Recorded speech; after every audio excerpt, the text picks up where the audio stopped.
Now let's zoom out and ask, where do you shine? That's your field of practice.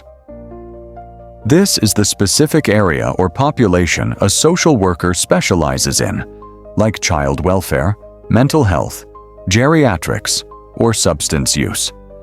One social worker may work with trauma survivors in domestic violence shelters. Another may specialize in aging adults with memory loss. Same core skills, different application. Specialization equals effectiveness. When you know your lane, you can go deeper and do more. As a licensing tip, expect questions about matching approaches to populations. For example, what works for teens may not work for seniors. Next up, the clinical detective work, functional assessments. These assessments evaluate a client's abilities, limitations, and daily living skills, all to guide intervention planning. A stroke survivor is struggling to bathe and cook. A social worker assesses their motor skills, memory, and environment to create a rehab plan that fits their real-world needs. If you don't understand how someone functions day to day, you can't support their independence. Functional assessments often show up during the exam in questions about older adults, people with disabilities, and post-hospital clients. Now for the rating scale that turns functioning into numbers. GAF. The Global Assessment of Functioning is a scale, typically from 0 to 100, that measures a person's overall psychological, social, and occupational functioning. A client with moderate depression gets a GAF score of 60, meaning they're struggling but still functioning in some areas.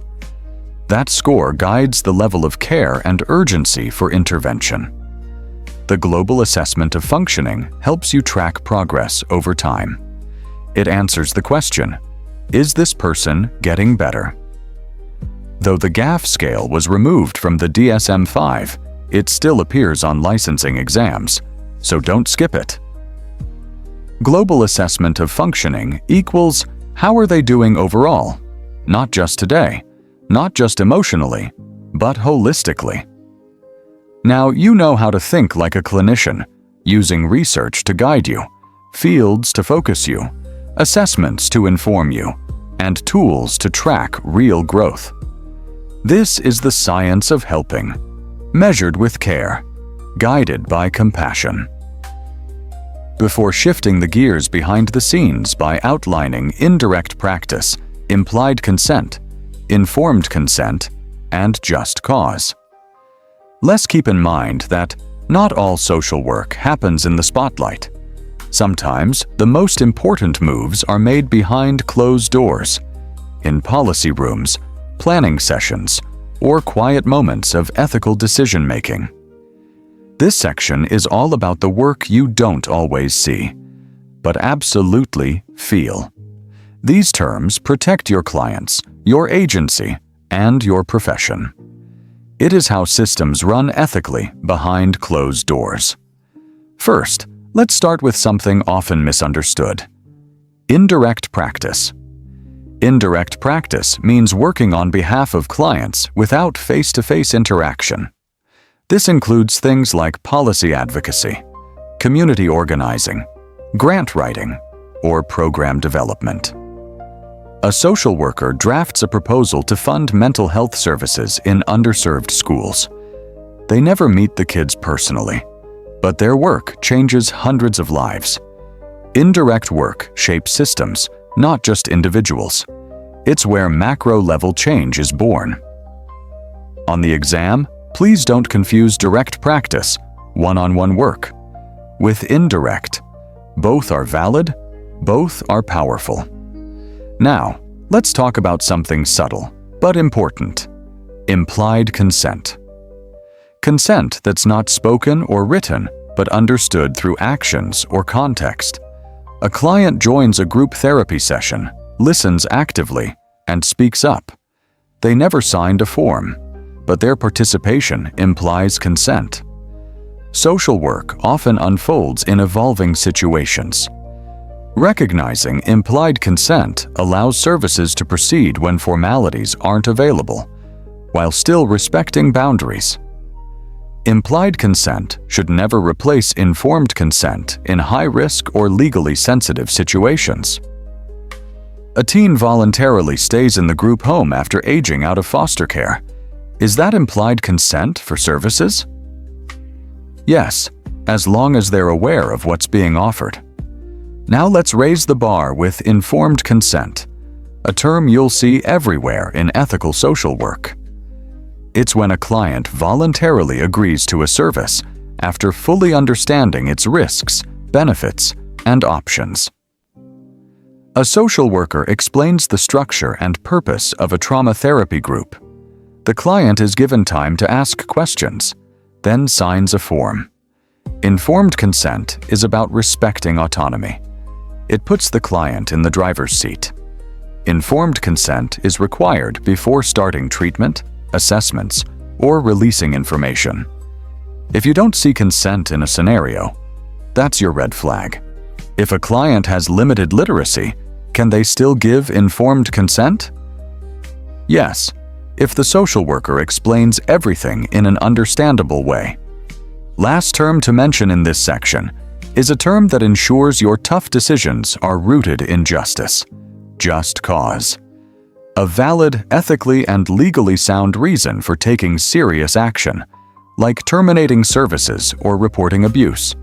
A social worker notices consistent signs of child neglect, unexplained bruises, missed meals, and fear. They file a report to Child Protective Services, documenting everything as just cause. In this field, action without reason can be harmful, and inaction when cause exists can be deadly. Just cause usually involves documentation, policy alignment, and professional consultation.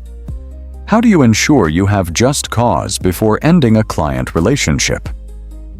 Review your notes, discuss with a supervisor, and make sure you're acting ethically, not emotionally.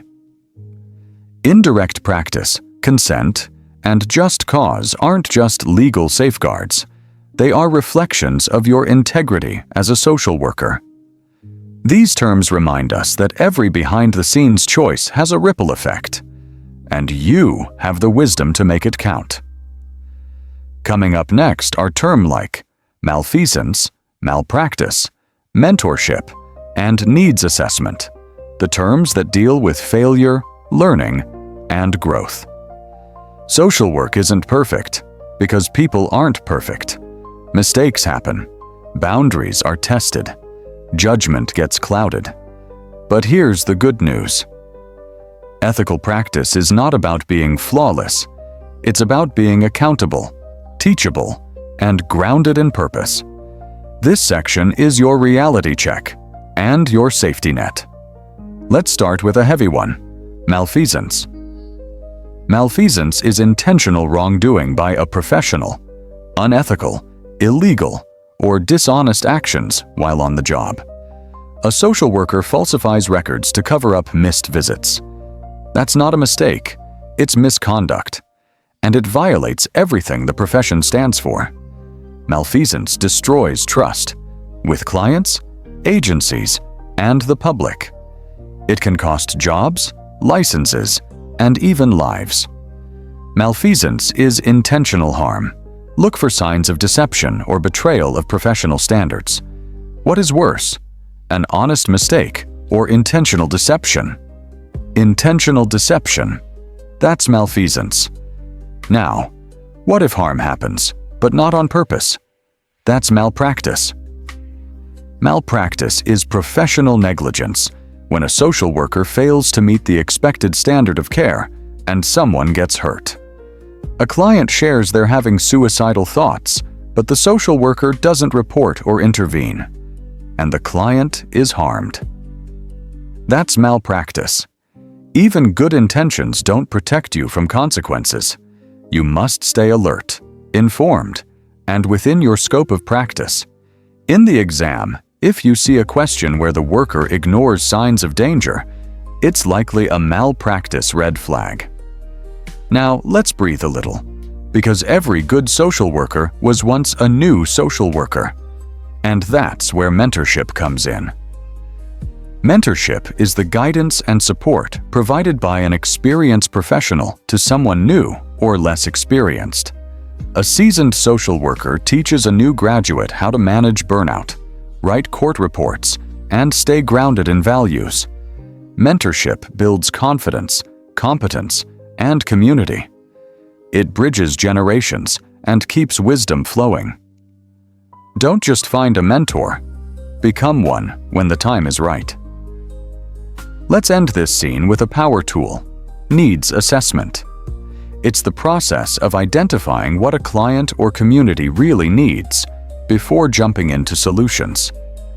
A social worker interviews residents in a rural town to understand why mental health services aren't being used. She learns that transportation is the barrier, not stigma. So, she develops a mobile outreach program. Needs assessments guide targeted, effective interventions. They help you respond to real problems, not assumed ones. When in doubt, assess first, act second. The licensing exam loves this principle. Don't guess what people need. Ask them. Malfeasance and malpractice remind us that we must protect the profession, but mentorship and assessment show us how to grow and meet needs with wisdom and strategy. This is what makes social work both an art and a science, being humble enough to learn and skilled enough to serve. Now, we'll step into collaboration and systems thinking with networking, parens patriae, privileged communication, and social justice. The big picture is coming into focus. Every social worker needs a strong foundation, but they also need a bigger lens. This is about looking beyond the individual into the systems that shape their world. Let's explore how collaboration, law, and justice work together in the social work toolbox. First up, the superpower of connections: networking. Networking is the process of building professional relationships to exchange resources, information, and support. A social worker attends a community conference and meets professionals from housing, healthcare, and youth services. Later, those connections help her fast-track services for clients in need. No one does this job alone. Networking multiplies your impact by giving you access to more options and solutions. If a question involves getting outside help, like referrals, information, or collaboration, think networking. Now, let's step into legal territory, with a term that sounds like Latin, because it is: parens patriae. This legal principle gives the state the power to act as a parent for individuals who cannot care for themselves, like children or those with serious disabilities. A child is living in a dangerous, abusive home. A social worker intervenes, and the court places the child in foster care under parens patriae, the state's authority to protect. This doctrine protects vulnerable people, but it also comes with deep responsibility and oversight. Know that parens patriae allows, and often requires, state intervention when safety is at risk. Let's talk privacy and the legal side of trust: privileged communication. This is information shared between a client and a professional that is protected by law, meaning it cannot be shared without consent, except in rare legal circumstances. A client tells a social worker about past illegal activity. Unless there's an ongoing threat or legal exception, the social worker cannot be forced to testify in court about it, because it's privileged communication. Without legal protection, clients wouldn't open up. Privileged communication helps clients feel safe enough to heal. Privileged communication is not the same as confidentiality. It's stronger, backed by legal privilege. Can you break privileged communication if someone admits to a crime? Only if there's an active threat to someone's safety. Otherwise, no. And now, the beating heart of social work: social justice. It is the fair and equitable distribution of resources, rights, and opportunities for all people, especially those marginalized by society. A social worker leads a citywide campaign to improve access to affordable childcare, knowing that lack of it keeps single mothers from stable employment. That's social justice in motion. Without social justice, social work is just maintenance. With it, we challenge systems that harm and build ones that heal. Social justice is a value, an action, and a mindset. It shows up in questions about advocacy, policy change, and equity. Networking gives you power through people. Parens patriae reminds you to protect the vulnerable. Privileged communication builds trust. And social justice? It's the reason you stepped into this calling. These are the principles that elevate social work from service to transformation. The next topic will be all about lifting the most vulnerable, building with resilience, and leading with empathy. We'll cover vulnerable populations, biopsychosocial assessment, strengths-based perspective, and cultural competence review. As social workers, we must look at the full picture, not just what's visible on the surface. We are about to uncover the core of holistic, human-centered care. Let's start with one of the most mission-driven terms in social work: vulnerable populations. These are groups at higher risk of harm, injustice, or marginalization. This includes children, the elderly, individuals with disabilities, people experiencing homelessness, and more. A social worker works with a homeless family with young children, recognizing their limited access to shelter, food, and medical care. Extra resources and support are prioritized to reduce harm. Recognizing vulnerability allows us to allocate support equitably, not just equally. At the exam, look for terms like disproportionately affected, at risk, or underserved. They often point to questions about vulnerable groups. Next up, your ultimate case study tool, the biopsychosocial assessment. This is a holistic evaluation method that looks at biological, psychological, and social factors affecting a client's functioning. A client experiencing chronic anxiety is assessed through their health, lack of sleep, their mind, worrying thoughts, and their environment, unstable housing, and no support system. This assessment reveals how everything is connected. A problem in one area often affects the others. When asked how to begin working with a new client, start with a thorough biopsychosocial assessment. As a tip, keep in mind that bio equals body, psycho equals mind, social equals life. All three matter. Now, let's shift from problems to potential. Welcome to the strengths-based perspective. This approach focuses on what the client can do, their talents, resilience, and resources, instead of their deficits or diagnoses. A client with a history of addiction also has a strong work ethic, a supportive sibling, and excellent people skills. You build their recovery plan around these assets. This model empowers clients. It says, "You're more than your trauma. You have value, and you're capable of change." If you see the phrase, "empower the client," or "build on existing strengths," it's almost always referring to the strengths-based model. We touched on this earlier, but now let's deepen our understanding of cultural competence. Cultural competence is more than knowing about different traditions. It's about being aware, respectful, and adaptable when working across cultures.